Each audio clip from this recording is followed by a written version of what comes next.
What is going on, everybody? Welcome back into the Pegasus Media Podcast. I am your host, Carlos Fierro, and today we will be diving into a lot of interesting subjects, including what is going on with the Lakers and everything that is happening around the NBA. Now, I want to get started on some drama that is going on overseas in Manchester. So, Manchester United and Cristiano Ronaldo. Let's get into the drama of what is happening to Ronaldo with Ronaldo and Ten Hag and all of that crazy stuff. So, first of all, let's go back to the beginning. Last summer, He decided to leave Juventus to go to a new club. At the time, no one knew where he was going. Some said there was rumors that he could be going to Manchester City. Some said Chelsea. There was talks about a return to Madrid, but he ended up choosing Manchester United. Now, for those of you who don't know the history behind Cristiano Ronaldo and Manchester United, Manchester was really the club that made Cristiano. Ronaldo, before playing for Real Madrid, played for Manchester United. He went from the Sporting club in Portugal to Manchester United, and he was a huge success. He won everything with Manchester, the FA Cup, a couple of FA Cups. He's won the Premier League multiple times, Champions Leagues with them a lot. And he even got to play with some of the best players like Wayne Rooney and all those guys. So he's always had a Manchester in his heart. So he's always loved Manchester. And he said in multiple interviews that even before he actually came back to Manchester, that if he could ever go back, he would choose Manchester United. And that's what he did last summer. This was also the same summer that Lionel Messi was forced to leave Barcelona to go to PSG. So a lot of crazy things happened during that summer. So then Cristiano decides to join Manchester United, even though Manchester at the time was not really a good team. They still aren't. You see what first season, you go through many coaches. The team struggles a lot in the Prem. They don't look good. And not just that, he's not playing Champions League football. Cristiano Ronaldo not playing Champions League football. It's upsetting. But at the time, he was at least playing. That is a key thing to note here, that he was at least, things were shaky at the start. They started to pick up, they started to win some games towards the end of the year, but then they really struggled in December. They lost a lot of games. They were terrible in the Europa League. They did not do good. So then they fired their current coach. They fired their coach at the time. And then they bring in Erik Ten Hag, the current coach for Manchester United. And that is really when the whole Manchester United experience down the drain for Cristiano. To this day, I have no idea what Ten Hag has against Cristiano, but it's something because he has not played in any of the important games for Manchester United since Ten Hag's been the coach. And that is insane, because how are you not going to play probably the best player that you have? Because let's be honest, even at his age, Ronaldo is still, in my opinion, the best player that Manchester United has right now. It's crazy to me. It's like, I can't explain why, as a coach, you wouldn't play your best star player. And then here's something that I found really, really weird. After the Manchester City game that happened a couple months ago, a reporter asked Ten Hag why Cristiano Ronaldo didn't play that game. And he said it was because, out of respect for Cristiano's big career, he didn't put him in the game against City. Now, that shows me two things, and these are two terrible things about the coach. That shows me you thought you were going to lose. That shows me you thought you were going to lose from the beginning. So you're like, all right, I don't want Ronaldo to get embarrassed by City. And then that also shows that you thought Cristiano Ronaldo couldn't help you. Because let's say you did think you were going to lose to City, which probably, if we're being honest, he probably did. That's not what I find incredibly disrespectful. What I find disrespectful, and what I think Cristiano finds disrespectful, is the fact that he has not played in any of the important games. Didn't play against Liverpool. Didn't play, he's played the Europa League, but man, with the roster that United has, should be fine in the Europa League. Like, he's not playing Cristiano, and I truly think it's personal. So now Ronaldo gets upset. He's seen really upset in the benches. You've seen many games. But then I can't remember who they were playing, but this happened recently. Cristiano decides to walk off around the 80th minute. And now, according to Ten Hag, he also refused to be subbed on at the 89th minute. Which, look, if that's true, I do think I think both parties are at fault here, because I think Ten Hag, that is, from a coaching perspective, that's disrespectful to do to a player.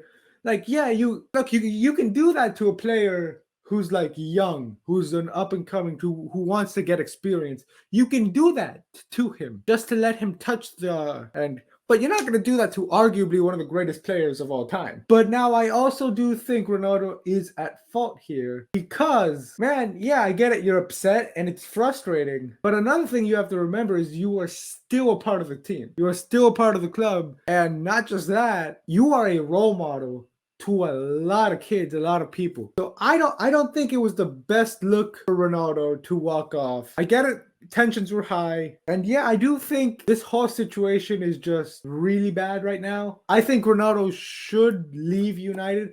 I think they should have allowed him to leave over the summer. He wanted to leave. According to this, Manchester United, according to a couple of reports that I read, Manchester United did not want him to leave because Ten Hag said in an interview, and I quote, "Cristiano is still a part of my plans." What plans? You have him sitting. What, the plans to be the greatest bench warmer of all time? That's what he is right now, man. If you're not going to use him, sell him. It's Cristiano Ronaldo, for Christ's sake. He should not be on the bench. He should not be on the bench. It's crazy to me. All right, this brings me to another topic, which is Cristiano Ronaldo came out earlier today. Well, I don't know if it was Ronaldo or if it was someone from his team, but they said that Ronaldo is considering leaving European football as it is, and a move to the MLS does intrigue him more now than it did a couple months ago. But I will let you guys know where I think he should go and where I want him to go and where I think he is going to go. But first, I want to say this. The fact that you have this man literally considering leaving European football because you don't play him is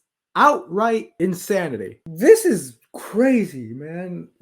I never thought I'd even be having this talk about potentially Ronaldo in the MLS this quickly. I thought, yeah, maybe after the United contract, and then maybe I thought he still had I thought maybe after the World Cup and maybe after he left United. But bro, when you have a player like that saying these things, it's crazy. Now, if he were to go to the MLS, where do I think he's gonna go? I will break this down in 3 ways: where I want him to go, where I think he should go, and where I think he's going to go, because there's different answers. Where do I want him to go? Inter Miami. I'm not gonna hide it. I want to see Cristiano Ronaldo in Miami, mainly because I want to watch Cristiano Ronaldo live. Yeah, Inter Miami would be so cool, and it makes sense if we really analyze it. Ronaldo and Beckham are really good friends. Ronaldo is Miami. If we really think about it, Ronaldo is Miami. That nightlife, the cars, everything, man.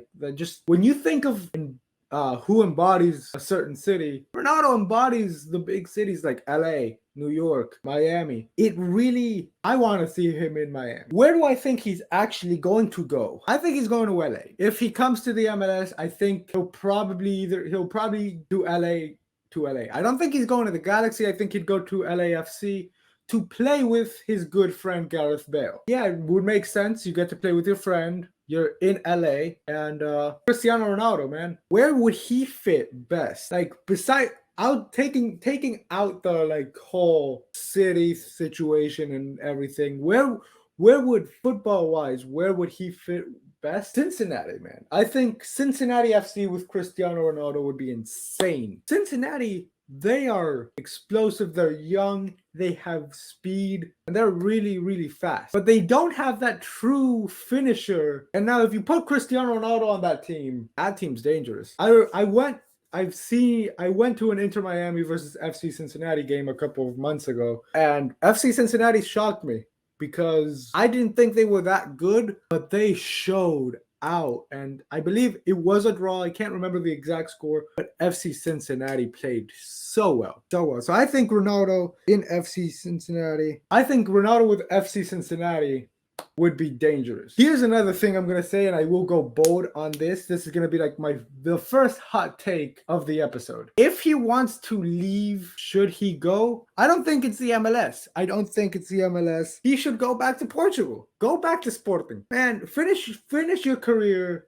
in your hometown in the club that would be the most poetic way to end his career after the hell that he's gone through in Manchester. I think if he goes to Sporting, that would be a really poetic way to finish his career. It would really be cool to see him like actually just go full circle, starting as a teen there to finishing his career there. Starting his career at one point, finishing it in the same club would be really cool. All right, let's continue here let's stay in the Premier League because I have some new there was some news reported a couple of days ago out of Aston Villa that they fired their head coach Steven Gerrard. As if you don't know who he is, he used to play for Liverpool, was on the English national team. Really great player, really good player. As a coach, wasn't great in the Premier League. He used to coach Rangers in the Scottish League. He used to coach. He was champion. I believe he won the Scottish League with Rangers. Had one of the best seasons with them, and then he goes to Aston Villa in England, and everyone was very excited to see what he could do and really he could bring to the table. Maybe he could have done something knowing his track history in England. He really didn't do that. He didn't deliver. I will say this. I've heard criticism about him saying how he couldn't get this done, but people don't understand how difficult it actually is to be a coach. People have compared him to Gary Neville's time in Valencia. Here's why I don't think it's fair to compare what Neville did in Valencia to what Gerrard did. Neville had a better win percentage. But here's why that's not a good argument. And this is something that we had a debate about last episode with Armando. Which league is tougher though? Neville obviously should be expected to have a better win percentage in Valencia because the league is easier than the Prem. So yeah, you look at who Valencia faced, especially at the time that Neville was the coach. And we are now getting a special guest, ladies and gentlemen. All right, so let's get back into this. Arman, I want to get your thoughts on the Steven Gerrard firing. I think you could see it happen. Aston Villa was not performing the way that you would expect him to perform with a manager like Steven Gerrard over their wing. This is what my thing. Are you surprised it didn't happen earlier? Here's why I asked that, because when you look at the results, I don't think he got fired because of the losses. I think he got fired because of how they were losing. Fair. What do you say about that? Fair. I mean losing to Fulham 3-0. Yeah, man, that did it, bro. Losing to Fulham, it's surprising. Now, I gave my thoughts on this a little bit earlier before you came on. Now, I want to get your thoughts on this. Let's dive into the Cristiano Ronaldo situation in Manchester. Well, it has been progressing very quickly over the last year. Yeah. I know there has been a quote that I believe Roy Keane, that he is no longer the player whose performances won 5 Ballon d'Or awards, but he still appears to expect the status that those achievements gave him. Oliver Kay delivered this. Bro, look, I agree he's not the same player, but bro, he's still Cristiano Ronaldo. He is Cristiano Ronaldo, and everyone's talking about him as he's washed. Bro, I want to ask you this. If Ronaldo was playing every game and stuff, how good would Manchester United be in your opinion? Oh, I saw this thing that this guy said was if he played most of the games, he would be the Premier League top scorer. So with that being said, which I think that is, he would be up there. Yeah. I think Man United would be top 5. I do think so, because I've watched most of the United games. I didn't get to catch a lot of the Chelsea game, but I remember going back to that the Manchester Derby. Man, I feel like if Ronaldo was there, if Ronaldo played that game, maybe it would have been different. Now, I do want to ask you this next question. If Ronaldo plays all the games with Manchester United, and we both agree that he could be one of the top scorers, would Haaland be like, would we still be talking about Haaland as this crazy robot if Ronaldo was like playing every game and doing Ronaldo-esque things? A good question. I think he would still be up there, Because like but it, I see it more as like a duel between him and Haaland. yeah, and I So think it that'd be about that would that much. that would be really good for the league because right now it's just Haaland. Literally, no one's gonna get compared. No one's going to even compete with Haaland for most goals in the Premier League this season. Yeah. What is he at? Like 17 already? I think so. Yeah, it's like Yeah. 17. I saw this crazy stat. Kane has played 37. I don't think that's right. I think I know I what you're believe talking in about. this year. I don't think it's in the current season. I think it's this year. Kane has 37 appearances and 17 goals. And Haaland has 11 appearances and 17 goals. Yeah, man, Haaland's a robot. And like it's crazy. It's crazy how good he is. All right. Now, continue talking about soccer, but let's move to Spain because this past weekend we saw El Clasico, and I want to get your thoughts on El Clasico. Well, I'm going to be honest here. Barcelona started off like shit. I mean, there were some good moments, but overall, it was terrible. You could tell how much of a difference Araujo made in that defense. Yeah, man, like it surprised me how bad Barcelona. I was really expecting that game to be like crazy. I thought it was going to be a tough game for Madrid. It ended up not really being. The only time I actually like got a little nervous was towards the end. Towards the end, before the Rodrigo penalty. Another thing, and here's one of my takeaways on El Clasico, and this is not just a really this is I thought about this in El Clasico, but then I analyzed this a little bit more. Lewandowski didn't show up in El Clasico. No, he did not. If he did, that tap-in would have gone in. Which now gets me thinking, man, is it time to is Lewandowski overrated? I mean, one could say, but I don't Because know. I feel like he's been performing very well so far in La Liga. But here's the thing. He's been performing well against the teams that he's expected to perform well against. He should be scoring against these teams. But bro, he should also be scoring against Madrid. He should be going up. He's been a no-show outside of that Inter Milan game. He's been a no-show when it matters the most.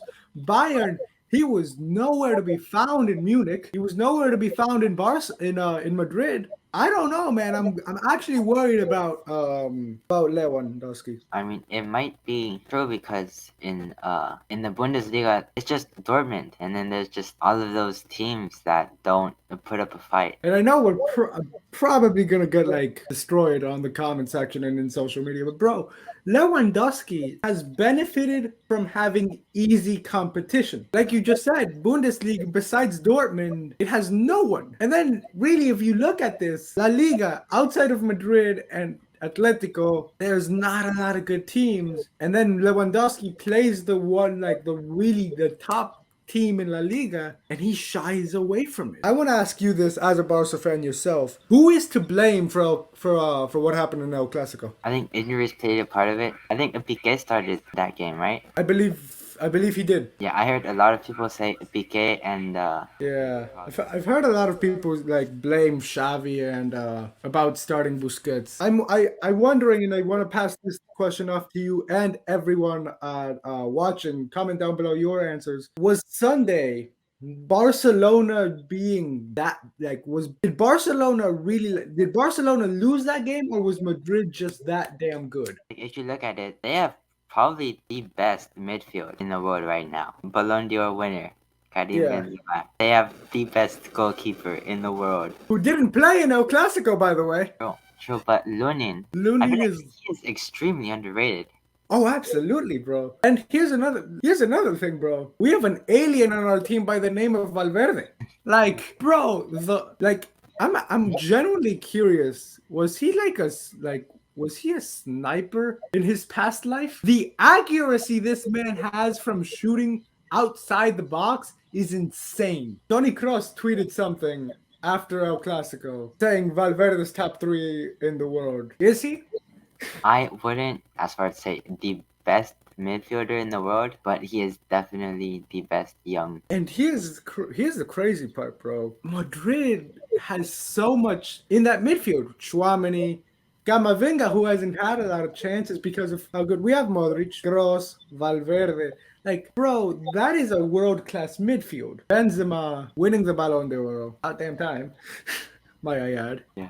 Let me ask you something. Is there any team in Europe, that you see that can stop Real Madrid? I would have said Barcelona during the time of the signings, Yeah. but now it's like Barcelona is just falling apart. Yeah, bro, I'm gonna be honest. When we were doing the episodes during the summer, talking about the Lewandowski signing and all of that, I was scared, bro, because I'm like, damn, Jesus Christ, these guys are like the PSG of Spain. Actually, going back to the Lewandowski talk that we just had, saying that he's overrated. Mhm. If he won that, I think it was 2021 or like the 2020 Ballon d'Or, will we still have this conversation? We Him would being have had this overrated? conversation a lot earlier. We would, I think, had he won the Ballon d'Or back in 2020, I think we would have had that conversation like during like that. Now, and that's my only knock on the guy. That's my only reason why I don't think he is Ballon d'Or caliber. Because of the competition, bro.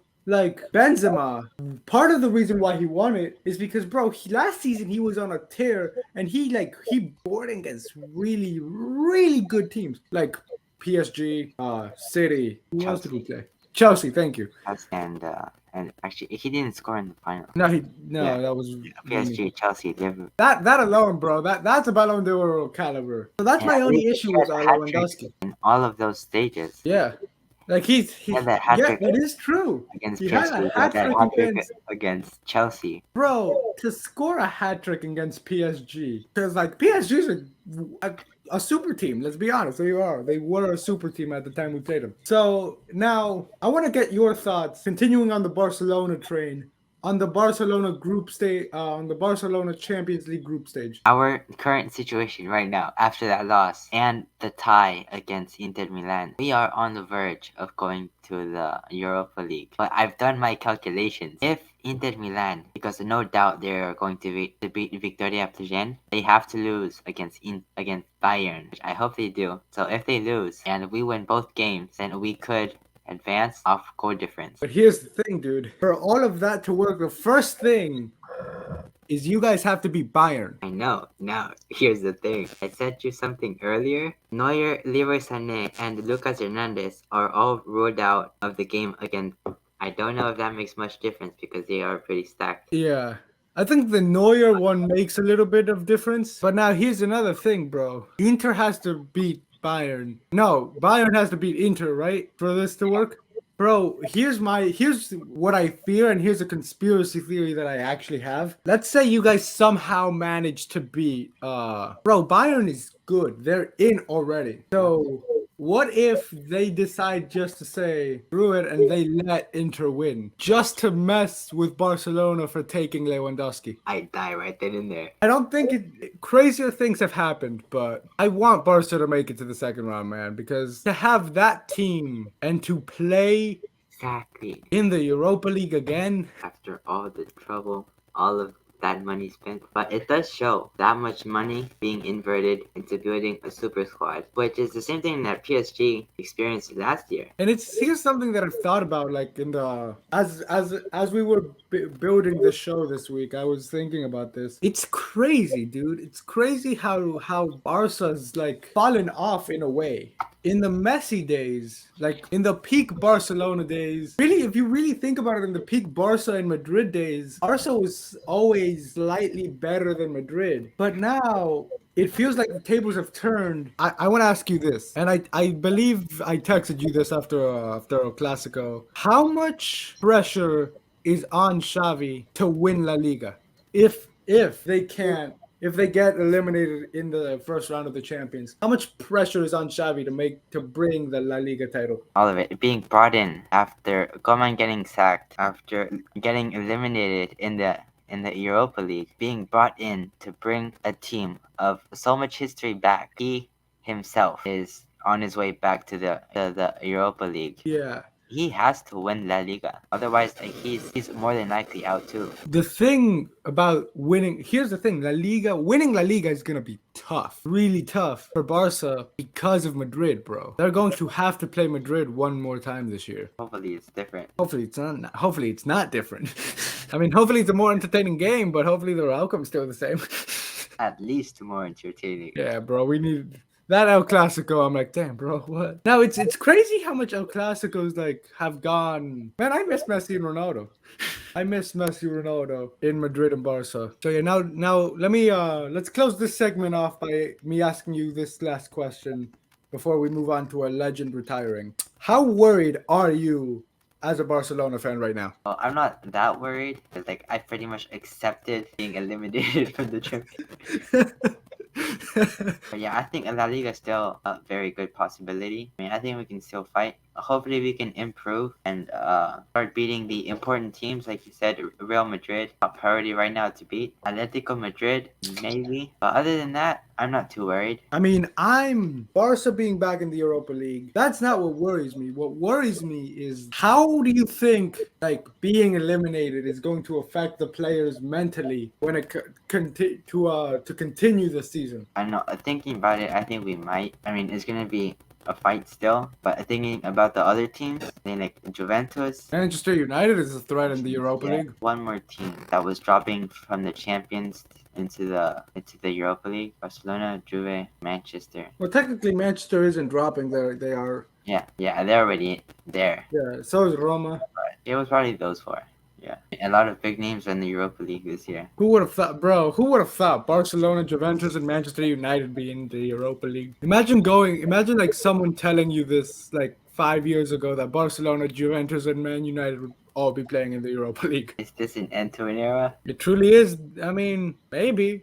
Who knows, bro? Maybe the Europa League becomes the new champions. All right, let's move on to Frank Ribéry retiring. Yeah, Frank Ribéry retired. I think yesterday or today was his last game. I believe it was last night. Yeah, I think he retired at like 38 years old. Right? He's pretty old. He's like LeBron's age. Yeah. He's older than Ronaldo. Oh yeah, that is true. Man, why do I always think how old is Ronaldo? 38 or 37? 37. I don't know why I always think Ronaldo's 38. But I'm gonna be honest, bro. I thought Ribéry retired a long time ago. I know. He's like those forgettable players. Yeah. Ever since he left Bayern, I thought he retired after the World Cup of 2014. Now, man, Frank Ribéry retiring. What was your reaction when you heard he was retiring? My reaction was like, damn, he's still playing? That's exactly. I actually believe I texted you that. I'm like, God damn, he's still playing? I kid you not, I thought he retired. Apparently Buffon's still playing. I know. I think Buffon playing like Serie B. Yeah. Bro, how is he not retired? I know. I think Buffon is like 40. Yeah. Now, seeing Buffon still play gives me hope that Messi and Ronaldo can play for a little bit longer. I'm not ready, man. I'm not ready to see them go. I know. Just thinking about life after their retirement, it's going to be completely different. Who are we supposed to watch? Haaland? Not the same. How do I go from cheering Ronaldo to a robot? I mean, there's always Zlatan, an upcoming youngster. That is true, bro. Zlatan's never retiring. Bro, I promise you, he will literally like we'll be doing this show like in 2030, and we'll just be like opening the show, be like, oh my god, did you Zlatan at age 72 had another hat trick? It is a very big possibility that Zlatan just never retires. Honestly, he's still looking pretty fit. Bro, he's in incredible shape. He's in tremendous shape, honestly. For 40 years old, at the shape he's in, he could probably play another 10 years. That is insane.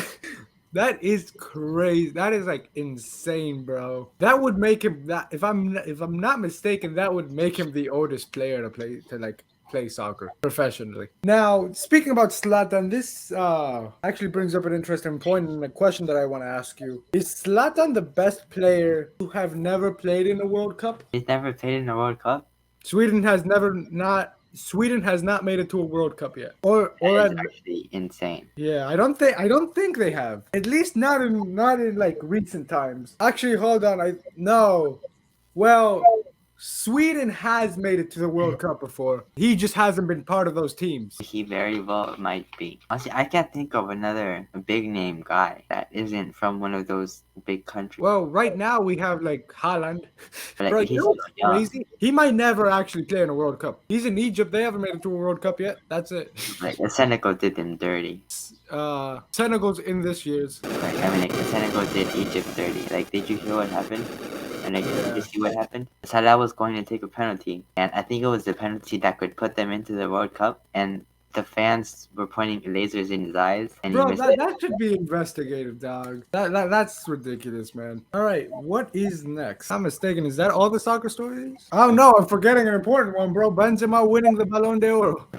Thank God he won, right? If it wasn't him, Bro, if it wasn't him, I wouldn't be doing this episode right now. I would probably be like, I would have been arrested for like going up to the. It would have been on site with me and whoever votes for them. Because, bro, come on, he like, man, congratulations to. But now, bro, it's crazy to think Benzema winning the Ballon d'Or. Your boy Gavi won the Golden Boy. Oh man, I shrank. Ignore me shrinking, guys. and Lewandowski won the best striker. Yeah. Award, I think. How is You know the what's best funny? striker not Benzema? Didn't Like, they make that award just for Lewandowski? I think so, like, because I think they made that. That's like a new award, if I'm not mistaken, that they introduced after they robbed Lewandowski of the Ballon d'Or. If Lewandowski won the best striker, why didn't Benzema win it? That is in the world, and he's a striker. Yeah, that is very true though. Like he was the best player in the world. He's also a striker, but he doesn't win best striker. And now here's my big problem. Real Madrid didn't win best club. We were third. I think we were third behind City. Yeah, third, and I think Liverpool. Yeah. Bro, we beat both of those teams. We beat both. You guys won the champions, the Super Cup, Spanish Super Cup, La and La Liga. Liga. Bro, we won 4 trophies. Not to mention, we had what? Courtois, Benzema, Modric, and Vinicius. We had 4 players in the top 10 of Ballon d'Or nominees. If that's not top club stuff. Yeah, but bro, when you have 4 of the best players in the world, it's rigged. Dude, when I saw that, I got scared because they announced that before the Ballon d'Or. When I saw Madrid wasn't the best club, I'm like, oh my god. I'm like, they're not gonna give it to him. I'm like, they're gonna screw him. The next thing you know, Lionel Messi, number 8. Bro, I was like, nah, man. If Messi, And he wasn't even nominated. nah, that's crazy, bro. Ronaldo finished 20th and Messi wasn't even nominated. It truly is the end of an era. Now, on the topic of Ballon d'Or, who are some strong candidates right now as the league stands? All right, I'm gonna give you. I'll give you my top 10 as of right now. Who could be next year? This is in no particular order as of right now. Valverde is definitely on there because of the season that he's having. Haaland, bro. Honestly, it's probably gonna be Haaland next year. Yeah, Haaland. I'll put Lewandowski there, just out of stats and respect. This might shock you. I'll put Neymar. Yeah. He's having a hell of a season right now. Oh, absolutely. I'm actually going to put Messi in the top 10 too, just on the fact that I think he'll win the World Cup. And like I said a couple of episodes ago, if Messi wins the World Cup, he wins the Ballon d'Or. Bro, you win a World Cup, and then if PSG wins the league, that's it. That's all he needs to do. Now who else would I put up there? 6, so 4 more. I'll put Sadio Mane just because of the season he's having with Bayern. So that's 7. Need 3 more. I'll put Mbappe there just because, bro, he's gonna find a way to get himself in there. Now my final 2 are gonna be I'll put Vinicius because that man's gonna like shock the world. And then my number 10 is gonna actually be a shocker to a lot of people, but it's someone who I think is gonna have a big season this year. Luis Diaz from Liverpool. He's going to shock us, bro. He's gonna have. I think Liverpool's going to improve from where they are. I do think so. So I think Luis Diaz will be nominated. How about you? Who do you think is gonna win it next year?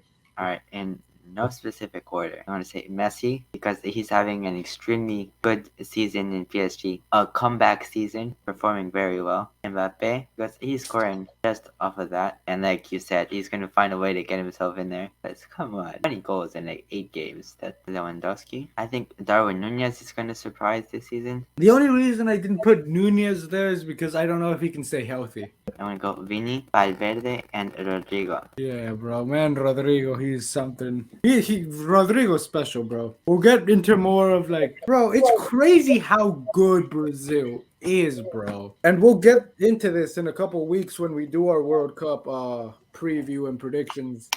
Make sure you guys subscribe so you don't miss that one. And you guys won't want to miss next week our Halloween special. That one's gonna be good. We've got some fun things. Halloween special. I've had after this we'll talk.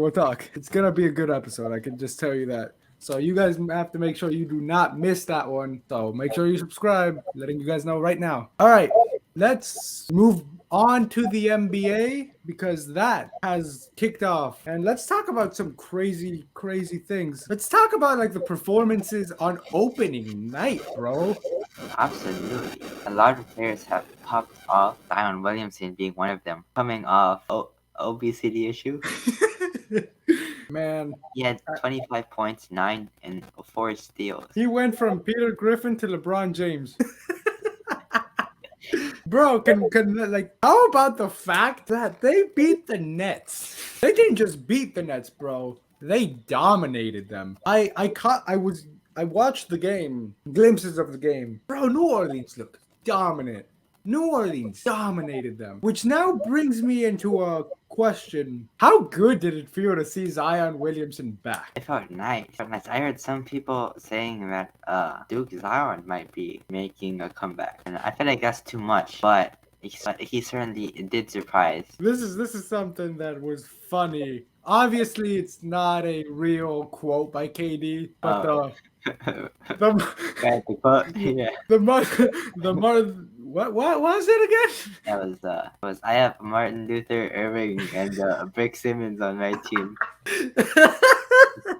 Man, that is a really funny quote. Obviously it's not a real quote. Like that is funny. It's funny what people on Twitter can come up with, man. NBA Twitter never ceases to amaze me with the fake reports and fake stuff. Next is Devin Booker with 28 points, 4 rebounds, and 9 assists. Man, Booker's a star, guys.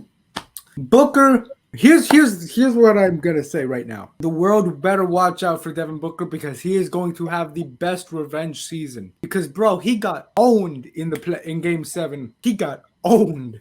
Like Luka, literally, the Suns. Now Phoenix is coming out with a vengeance, man. They are coming back with a vengeance, and I love how good Devin Booker played. And the Suns, man, they played really well. Booker was incredible. What are your thoughts on Devin Booker? I feel like that's expected of Devin Booker off of the 28 points, but those 9 assists, surprising. I feel like he's becoming more of a team player, kind of learning from Chris Paul. I mean, bro, I agree with you on how the 29 points is expected from him. Didn't he, bro? This was a couple of years ago. Didn't he have like 70 points against the Celtics once? I know. If I'm not mistaken, I think that was his rookie year. Yeah, bro, the man dropped 70-something points on the Celtics in Boston. So Booker is a tremendous scorer. I like how he's facilitating more for his team. Yeah, and it was a pretty close game as well, 105 to 107. Yeah, man, it was a fun game. Now, how about Ja Morant? 35, 4, and 9. Bro, Ja Morant he's a dog, man. A couple of nights ago, he had like a 40-point. I think it was last night that he dropped 40. Like, bro, Ja Morant, and I've said this. Ja Morant is what Russell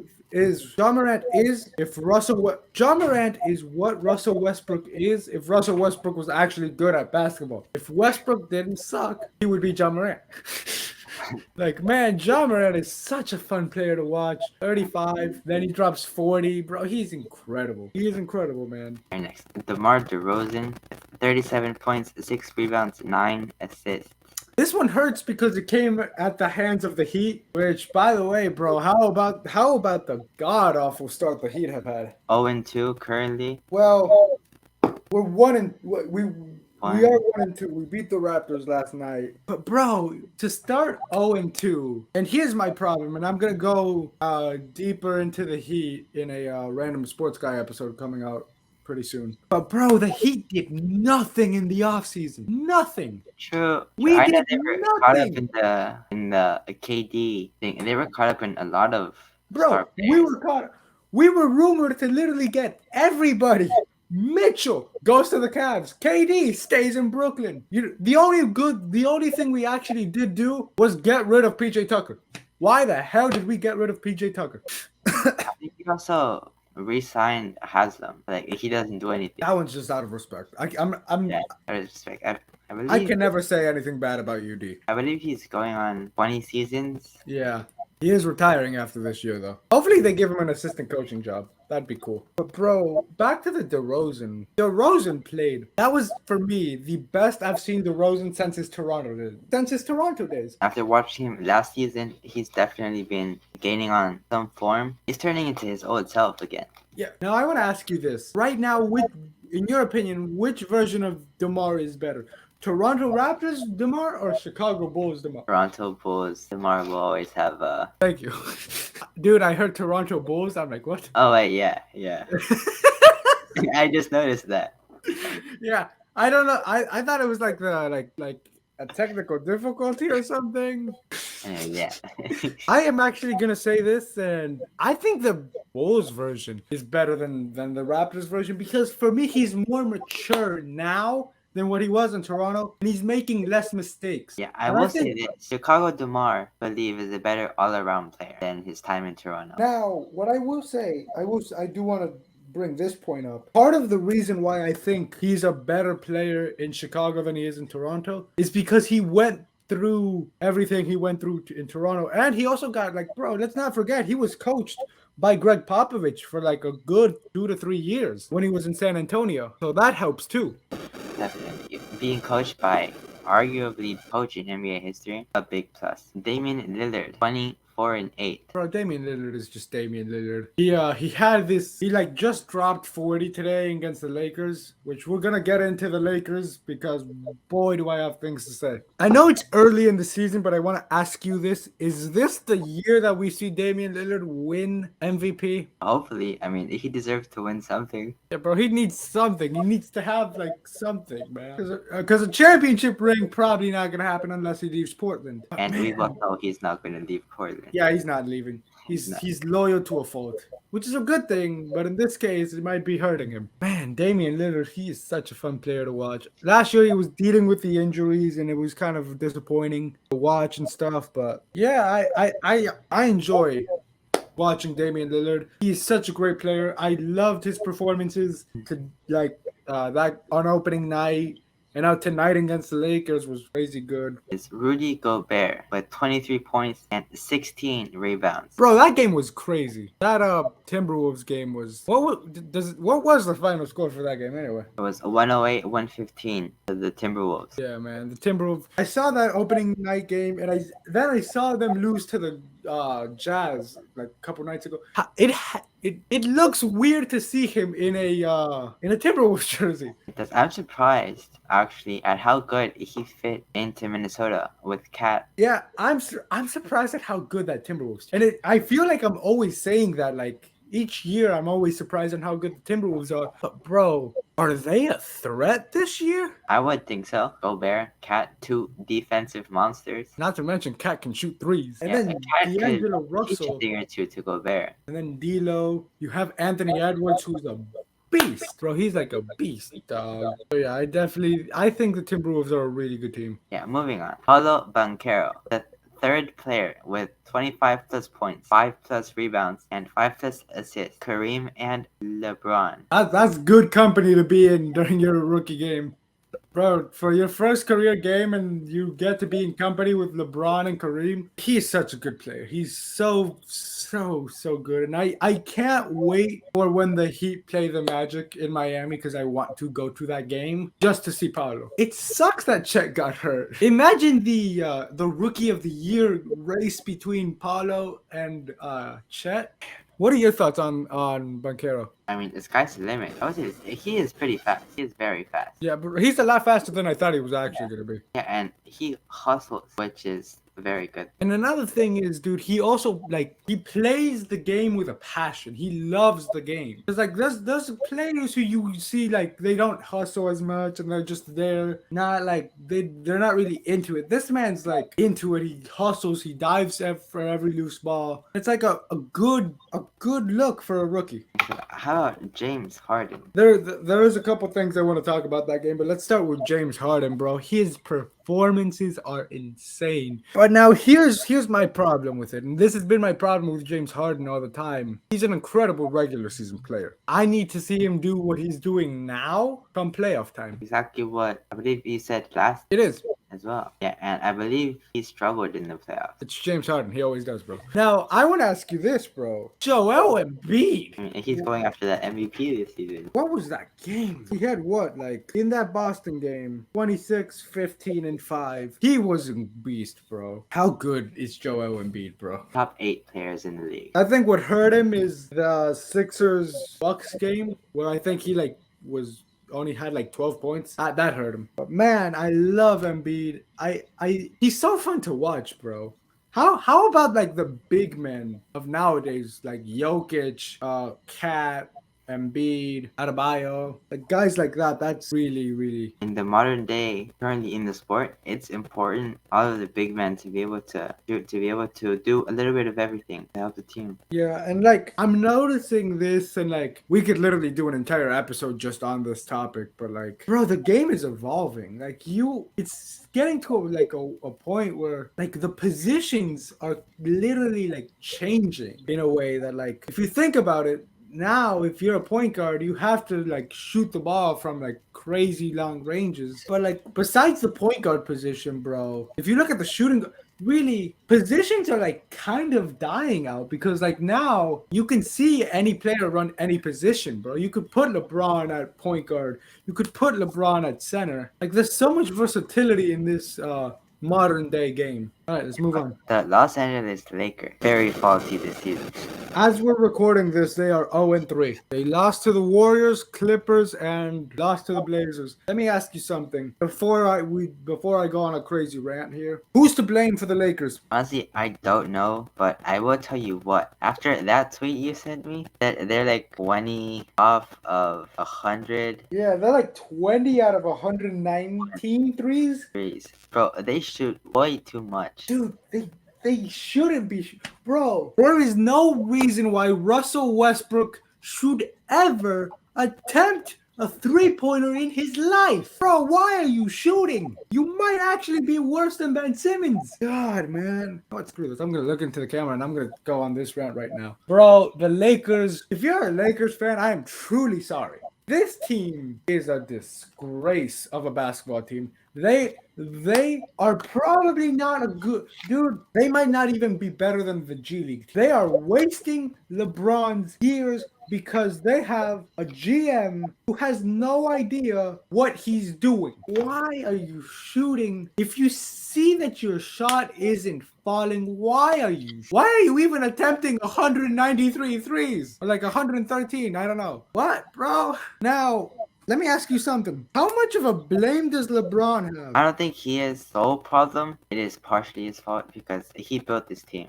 And another brought thing these is, players together. Here's another thing that might actually come back to haunt them. They wanted to get DeMar DeRozan was ready to go to the Lakers, and they chose Russell Westbrook over DeMar DeRozan. Not to mention, dude, they traded away Kyle Kuzma. They gave Caruso's gone. Lonzo Ball's gone. Bro, it's sad to watch the Lakers. It's painful, dude. It hurts. It genuinely hurts to watch the Lakers. I literally turned off the Blazers game this afternoon. I couldn't watch it, bro, because dude, the Lakers, they just play terrible. And the crazy part is, dude, they're so bad that they could actually be in contention for Victor Wembanyama. But here's the problem Why with they just that. stick to that? But here's the thing. They don't have their first round pick this year. New Orleans owns it. Wait. The Anthony Davis trade. They don't have Isn't that the 2019 pick? The Lakers' next first round pick is in 2027 because they gave up a ton of picks to get AD. They gave up a couple picks to get Westbrook. So even if they tank, they're not keeping their pick. How do you think the Lakers can solve this problem? I don't solution. Yeah, no. All right, I will say this is going to be a start. Get rid of Russell Westbrook. But like, bro, here's the thing. Here's my problem. Who wants to take Russell Westbrook? Because he's so bad. He's so bad that he won't do anything to contending teams, so contending teams don't want him. But he's also so good that he'll hurt teams that are trying to tank. Yeah. So like, no one could take him, bro. Isn't that what happened with Washington? They wanted a tank, but they couldn't because Westbrook was so good. Bro, it's tough. What are your final thoughts on the Lakers? Focus on deciding what you want to do. And here's the thing, dude. If you think about it, Ronaldo and LeBron, and we had this conversation yesterday. Ronaldo and LeBron are in the same position. They're being wasted by their teams. But LeBron actually has. That's true. And LeBron is actually playing. Yeah. Didn't they say that the Lakers are interested to consider trading LeBron? I think something like that. Yeah. Bro, do it. Get LeBron out of it. But now, let's say whoever gets the number 1 overall pick, probably OKC. Would that make sense for OKC though? Or like for whoever? Would that really make sense for whoever gets the first overall pick to trade for LeBron? I don't know. Because, Like Victor, probably just as good as LeBron was in high school, and I think he he's is actually better. a future. Like, He would always be extremely dominant and be a future person. And LeBron, 3 years left. Yeah, it's the Lakers are in a tough spot to like compete and do anything. It's tough. It's a tough situation to be in, and to think like how just 2 years ago they were champions of the NBA. Just like Barcelona. Crazy how things turn around so quick. Who do you see currently winning NBA, like a serious title contender? I think Golden State is still the best team in the league. And I think Golden State actually repeats. I know last week I said the Heat, but I take that back. I will actually admit I was wrong. I thought the Heat were actually going to be something. I don't think they will be now. Right, but like, how about the Clippers? Like, they are back at full strength. Here's the thing. I don't know how, bro, can the Clippers stay full strength though? You know, Kawhi and Paul George struggled with injuries last season. Yeah. And John Wall too, dude. John Wall struggles with injuries. Right, and John Wall. Really? He's on the Clippers? Oh yeah.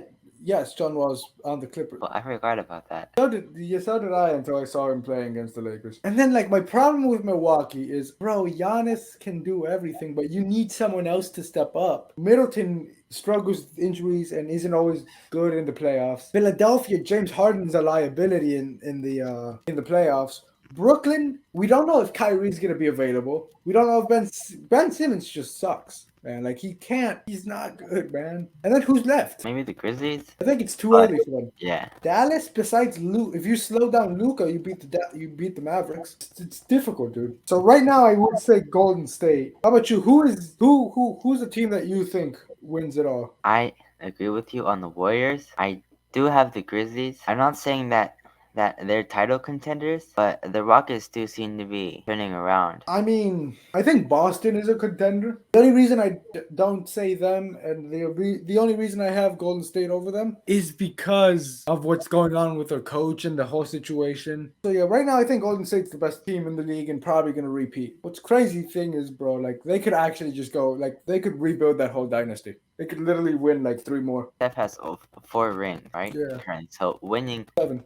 He would have more rings than Jordan. Bro, there's a world where Steph Curry retires with more rings than Michael Jordan. How old is Steph? I think he's like 31. In his early 30s? So yeah, I would definitely say that I would say I think my pick right now is Golden State. He's 34. 3 more years, 37, I could see him. I mean, yeah. I mean, and they could be a dynasty. 100% have that potential. Oh, yeah, I think Golden State wins it this year. I believe that's it, right? Oh yeah, I want to finish off with this, bro. Bradley Beal. I will no longer be tolerating any disrespect towards Bradley Beal. He is a star. He is a superstar. That's enough said. Bradley Beal for president. Actually, I do have one more about Steph Curry. Apple is producing a documentary. Oh yeah, the Stephen Curry documentary, bro. I want to watch it, dude. I'm excited for these documentaries because like I think Shaq's gonna get one too. Check. Damn, Yeah. that's gonna be Dude, very interesting. I can't wait for them to make like a Messi and Ronaldo documentary.